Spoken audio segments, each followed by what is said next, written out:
Well, let's see what kind of game we can look into today.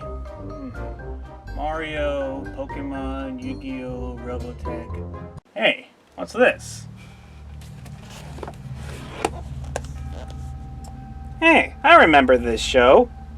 In 2001, animator Maxwell Adams created a series of shorts known as Grim and Evil. This would later spin off into their own TV shows, with one of them becoming one of the greatest Cartoon Network shows of the 2000s, The Grim Adventures of Billy and Mandy. The series is about two kids named Billy and Mandy who win a bet against the Grim Reaper, resulting in him becoming their best friend forever, and the three of them go on some weird and crazy adventures. And, like Courage the Cowardly Dog, the series is not afraid to dive into the dark and disturbing imagery, always looking for ways to push the boundaries of what can be seen on children's television. Although my favorite aspect of the show was the clashing personalities of the three main characters. Billy, voiced by Invader Zim's Richard Horvitz, was full of hyperactive energy and also a complete moron, while Mandy, voiced by Grey DeLisle from Foster's Home and Avatar, was dark and sinister, and while she never smiled, she enjoyed watching the suffering of others. And Grim, well, he is living in constant hell, being forced to endure and cater to the whim of these two children. He is voiced by Jamaican voice actor Greg Eagles, who you might recognize from Eternal Darkness.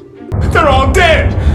It's not surprising that a popular show like this would also get a bunch of spin-off merchandise, including the Grim Adventures of Billy and Mandy video game. Now, a video game set in the bizarre world of Billy and Mandy has a lot of potential to it. The show had a huge cast of colorful characters, along with a unique tone which can make it a really interesting video game platformer. Unfortunately, this is not an action platformer. It is instead a fighting game. Yeah, it is quite disappointing that we never got an action platforming game based on Billy and Mandy. The closest we got was a Game Boy Advance game, which was mostly a side-scrolling beat-em-up with some shoehorned platforming elements. Now, with that being said, fighting game based in that universe still has potential to it. But can it live up to that potential? Let's find out. The game opens up with our three main characters noticing a lot of fighting that's been going on. I don't understand mortals. Always punching and kicking each other. Well, looks like Grim hasn't been introduced to the greatest art form of all time, cosplay pro wrestling. The punching and kicking I get.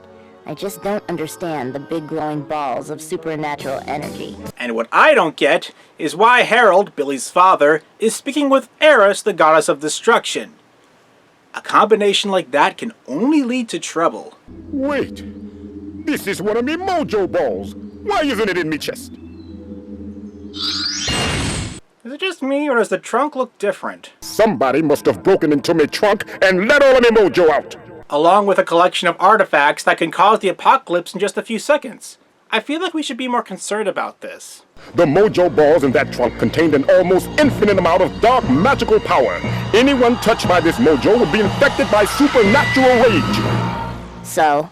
Well, she has a point. I mean, have you seen the internet? Well, this is obviously part of some sort of sinister plot. Whoever opened me trunk must have been powerful to get past the curse I placed on it. But what kind of sicko would make us fight just for their own amusement? Hey, don't look at me. You guys fight almost every episode. We've got to get me mojo balls back. But if we touch those things, won't we become infected with supernatural rage and start fighting each other too? You know, Mandy is right. I mean, we can always vent our rage by posting angry YouTube videos. I heard you can get famous by doing that. Hey, I've got a sight. Give me an excuse. I guess that works too.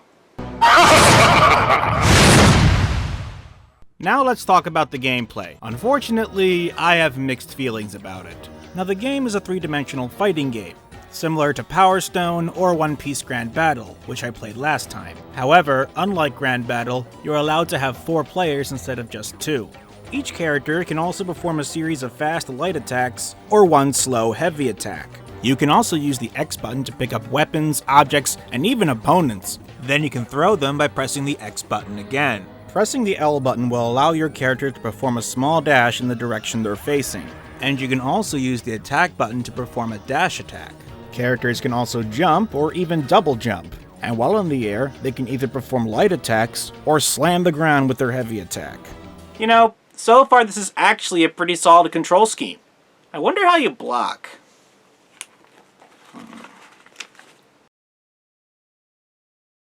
It can't be. No, it can't be. The game has no block command. I was always under the impression that blocking was a staple in fighting games. Even One Piece Grand Battle had the ability to block. But apparently this game is too cool for the ability to defend yourself. Admittedly, they do try to mitigate this by leaving you open after you perform an action, and who knows, maybe they just didn't have time to implement it, maybe they didn't know how to implement it, or maybe they just thought it would break up the flow of gameplay or something like that. But without it, I feel like the game is missing something. And it gets really frustrating when I find myself mashing the attack button to desperately try to get out of being pummeled by my opponent. Anyway, the game includes 20 playable characters, with each one having a different style of fighting to match their personalities. Like Billy using a hammer, Mandy using her fists, Dracula using his cane, General Scar fighting with his sword, Hoss Delgado using his chainsaw arm, Eris using her shape-shifting golden apple, and no, I did not make that up, and Erwin using the most deadly weapon of all, a giant book. Because there is no weapon mightier than the giant book. Oh, come on, don't look at me like that. Now, despite having such a colorful cast of characters, they all more or less play the same. Sure, some characters can have different variations of the same attack, but as for gameplay-wise, there's nothing really unique about each character, aside from aesthetics. I admit I could be wrong about this, and there could be differences between the characters' stats, but to me, they're not really that noticeable. Each round can consist of either a 1v1 fight, a 2v2, a 2v1, a 3v1, although I wouldn't recommend that, and of course, a complete free-for-all. The object of each round is to make sure you or your team is the last one standing. At the beginning of each round, each character starts with 3 lives. A character loses a life when their hit points are down to 0. After they lose all 3 of their lives, then the next time they run out of hit points, they will enter a dizzy state. Then, once they take damage, then a cutscene plays where they have to input the correct sequence of buttons so they can launch their opponent out of the arena. Victory! Billy wins! If kicking butt is wrong, I don't want to be right! I have to admit, that was a pretty awesome way to defeat your enemy. And of course, entering the wrong sequence will cause their opponent to get a second chance. Now usually in fighting games, the only people we have to fight are the opponents. But in this game, there's a lot more to worry about. You see, not only do we have our opponents to defend ourselves from, and I use the term defend yourself as loosely as possible, but a lot of these stages also summon unique enemies. So now we need to attack and defeat them before they get a chance to attack us and deplete our health. I admit this is not a bad concept, but given the lack of a block command, I feel like we already have enough to worry about. Now let's talk about the stages themselves, because I love the amount of detail that went into them, with each one of them being either a recreation, or at the very least inspired by a location from the show. From a gladiatorial arena to Boogie's pirate ship, from the underworld to an experimental laboratory filled with mutated chickens. The game even has Toadblatt's wizarding school. And hey look, there's Puddin', the wimpy kid from the series. Also, these stages have quite a bit of interactability, like throwable objects, which I mentioned earlier, switches that can activate various traps, as well as mountable weapons and turrets. However, in order to prevent the turrets from becoming overpowered, they have a small delay after you fire each shot. And if that's not enough for you, the stages are also transitional. After a while, something will happen to the stage, whether it's getting destroyed by an outside force or having a door open leading up to a different area. However, you have to make it through those doors before they shut, because after a while the doors will close. It'll still go to the next part of the stage, but the ones who don't make it through the door will just drop into the arena and leave you open for a bit. Or in some cases, land in a danger zone.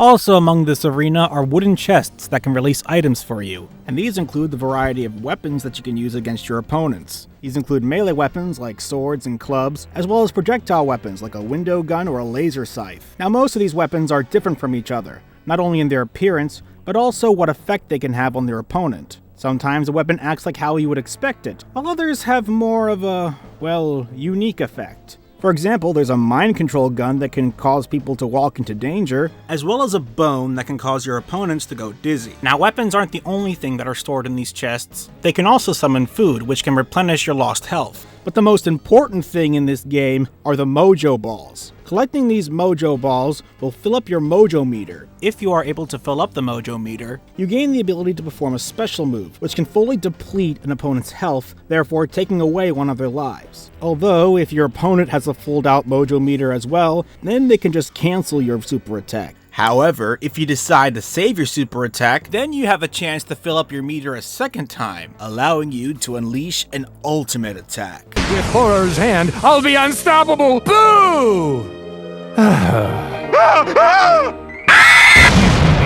And this attack is not limited to just one character. This attack can take away a life from all of your opponents. However, this kind of attack isn't used very much, mostly because it takes too long for us to load up the mojo meter, which is a real shame because I love how unique these attacks are, even if they don't last very long. Here comes a demon! The game also has a few other modes that we can try out. Some of these other game modes include a coin battle, in which you have to attack your opponents and then collect the coins they drop, a game of keep away involving the wishing skull, a flag battle, in which you earn points by attacking flagpoles until they show your team's color, and my personal favorite, Basque Eyeball. Here you need to pick up the eyeball, then carry it to one of the tiles in order to change it to your team's color. Then you need to throw the eyeball into the statue to gain a point. It's actually a lot of fun. Almost like the Battle Ball from One Piece Grand Battle. There are a few other options as well, like causing a character to explode if they don't hit any melee attacks, but for a lot of them, there's not much to say about it. Okay, I danced around it long enough. Now it's time for me to talk about the weakest aspect of this game. Aside from that. No, what I'm talking about here is the story. Now at first, the story doesn't seem too bad. There's a decent amount of mystery to it, as well as its hilarious sense of humor that the show was known for. From breaking the fourth wall... What about you? Weren't you in the last fight too? I thought we agreed not to talk about the plot holes, Mandy. along with some hilarious meta-commentary. Ooh, does the mojo rage spread from person to person, tearing apart families and homes, overwhelming law enforcement and society, throwing the world into anarchy, creating a world of chaos where only the strongest survive, and in the end, only serving to show that we in fact are the true monsters? So? You know, she's right. I mean, a lot of the episodes end with the world getting destroyed, and then everything goes back to normal by the next episode. This'll pass. Actually, Grimm has a different response. I was worried that other people may try to steal my stuff. But I suppose what you said could be a problem too. Now, all of that seems well and good, but it doesn't address the main problem. It's too short!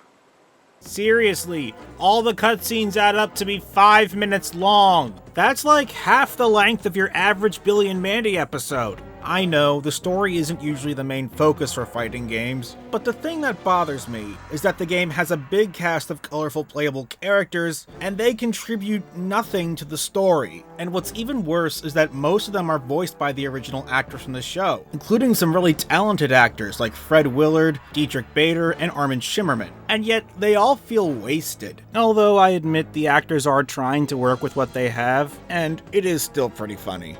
I patch us off for pirates and little girls. I want to be just like you someday, Grim. Knocked out! Why don't you just paint a bullseye on that nose of yours? Why Dracula here? Dracula got Bridge Club today. It's button mashing time. I should also note that the game's announcer is played by musician Weird Al Yankovic, who has also done voiceover work for Billy and Mandy in the past. And as entertaining as he is, he's still just an announcer, so there's not really much to work with. Player 4 needs ham badly. Although, he does try to put in as much emotion as he can. Victory! Irwin wins?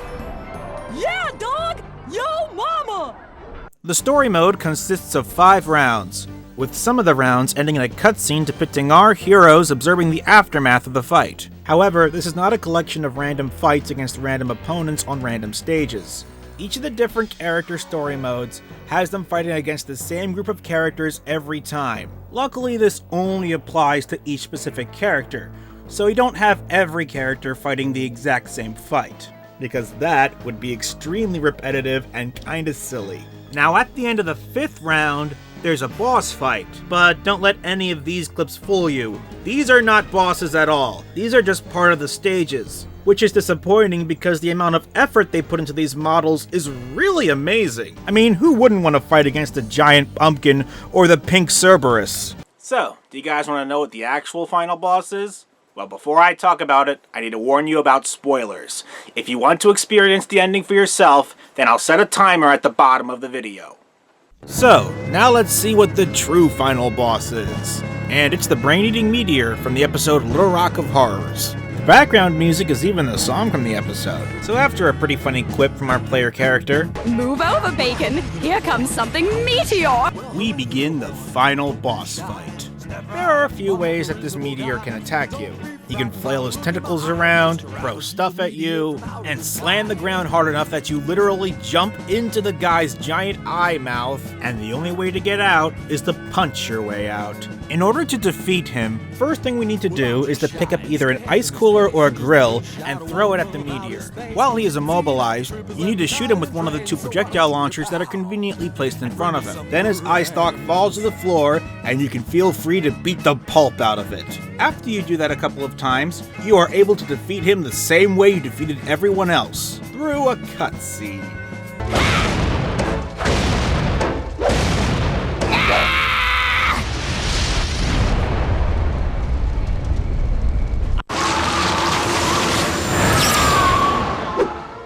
That meteor had the last of the mojo, but we still don't know who let it all free. Oh, well, don't worry, because I've solved the case. You see, judging by the number of playable characters, the motivations for each one, as well as rooting out the ones that have the least association to chicken feathers, I can conclude that the person who stole your mojo is definitely... Wait, what is Billy doing? I was worried about getting lost since we've been going all over the universe, so I've been laying a trail of chicken feathers so I can find my way home. Have you been leaving a trail of chicken feathers this whole time? Yup. And it didn't occur to you to mention any of this before? Grim, you said you put a curse on your trunk. What kind of curse was it? That's the one. Billy, what were you doing in the trunk? I wanted to free Mo and Joe. Be free, Mo! Be free, Joe!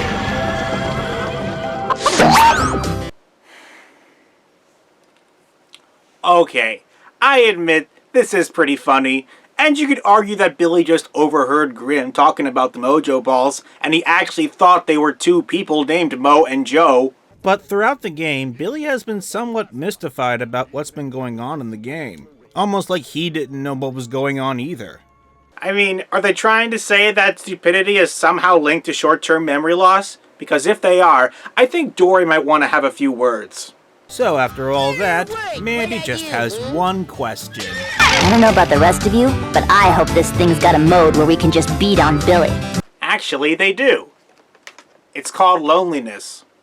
So now we are in the credits, as we take control of Mandy as she beats up Billy, who is just standing still and shouting his famous "Destroy us all!" line from the episode Attack of the Clowns. And like the stretchable credits from the Cubics game, this gets old pretty fast. Sure, they throw in the occasional flamethrower or lightning hammer, and some of the impacts do cause the credits to get destroyed, which is pretty funny, but there's nothing more to it than that. This game is okay. I just feel like it could have been so much better. I admit, there is a lot to like about this game.